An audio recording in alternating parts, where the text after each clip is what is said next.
किसी संस्था पर अगर भारत सरकार ने बैन लगाया है, उस पर प्रतिबंध लगाया है, तो भारत सरकार को ये एक्सप्लेन करना चाहिए, गृह मंत्रालय को एक्सप्लेन करना चाहिए, संबंधित मंत्रालय को एक्सप्लेन करना चाहिए कि क्या क्या उनके खिलाफ साक्ष्य है और किन साक्ष्यों के आधार पर उन्होंने बैन लगाया है, तभी कोई प्रतिक्रिया इस पर विस्तृत दी जा सकती। केंद्र सरकार ने पीएफआई पर बैन लगा दिया है, जिसके बाद बिहार सरकार के मंत्री जमा खान ने इसका विरोध किया है।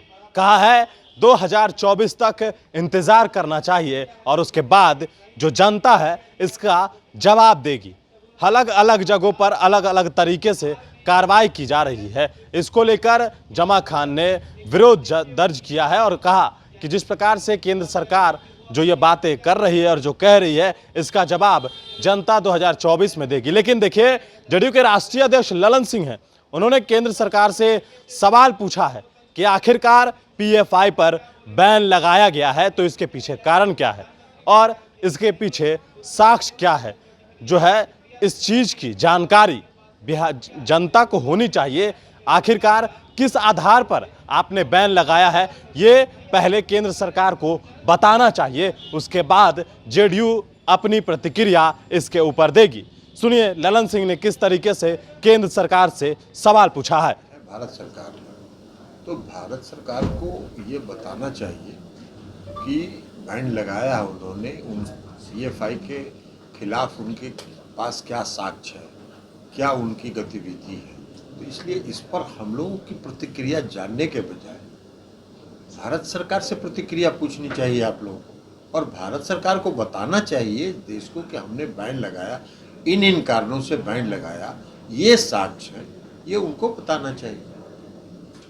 इसकी शुरुआत सर बिहार से ही हुई, जहां फुलवारी से पटना पुलिस नहीं, वो अलग बात है। घटना को किसी के साथ जोड़ के मत देखिए।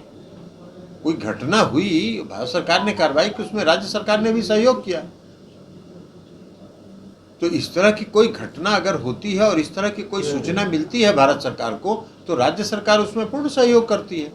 अब किसी संस्था पर अगर भारत सरकार ने बैन लगाया है, उस पर प्रतिबंध लगाया है, तो भारत सरकार को ये एक्सप्लेन करना चाहिए, गृह मंत्रालय को एक्सप्लेन करना चाहिए, संबंधित मंत्रालय को एक्सप्लेन करना चाहिए कि क्या क्या उनके खिलाफ साक्ष्य है और किन साक्ष्यों के आधार पर उन्होंने बैन लगाया है, तभी कोई प्रतिक्रिया इस पर विस्तृत दी जा सकती है। जेडीयू अभी इस पर कुछ भी नहीं कहेगी, कोई स्वागत नहीं होगा इस फैसले का और इस तरह से जो कदम उठाया गया। ये आपके कहने से हम नहीं ना, आपको तो जो बात हम बता रहे हैं उतना जानिए। जब तक हम जानेंगे नहीं तब तक आपके मुताबिक हम कोई प्रतिक्रिया नहीं देंगे ना। भारत सरकार ये बताए कि किन किन साक्ष्यों के आधार पर और किन परिस्थितियों में उन्होंने बैन लगाया है, और बैन लगाया है अगर हम लोग जानेंगे तो साक्ष्य के आधार पर हम लोग अपनी प्रतिक्रिया देंगे। बीजेपी के नेता सुशील मोदी कह रहे हैं कि जो अभी जो विधानसभा में कार्यक्रम हुआ जिसमें प्रधानमंत्री को आए थे, सुशील मोदी जी क्या बोलते हैं उसके बारे में हमको क्या मतलब है। सुशील मोदी जी को तो दिन भर प्रतिक्रिया देनी है, सुबह से शाम तक कोई काम ही नहीं है। काफी दिन से तो बेरोजगार थे, अभी कुछ रोजगार मिला है तो वो प्रतिक्रिया देते रहे।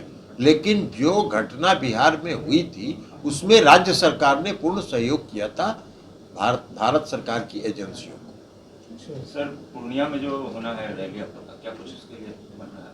पूर्णिया का रैली तो कल मुख्यमंत्री जी बता चुके हैं ना, तो जब बता ही चुके हैं तो फिर हमसे क्या पूछ रहे हैं। अरे पूरा कल मुख्यमंत्री जी ने विस्तृत बता दिया है कार्यक्रम के बाद, उसके बाद अलग अलग प्रतिक्रिया लेने का ये परंपरा सही नहीं है।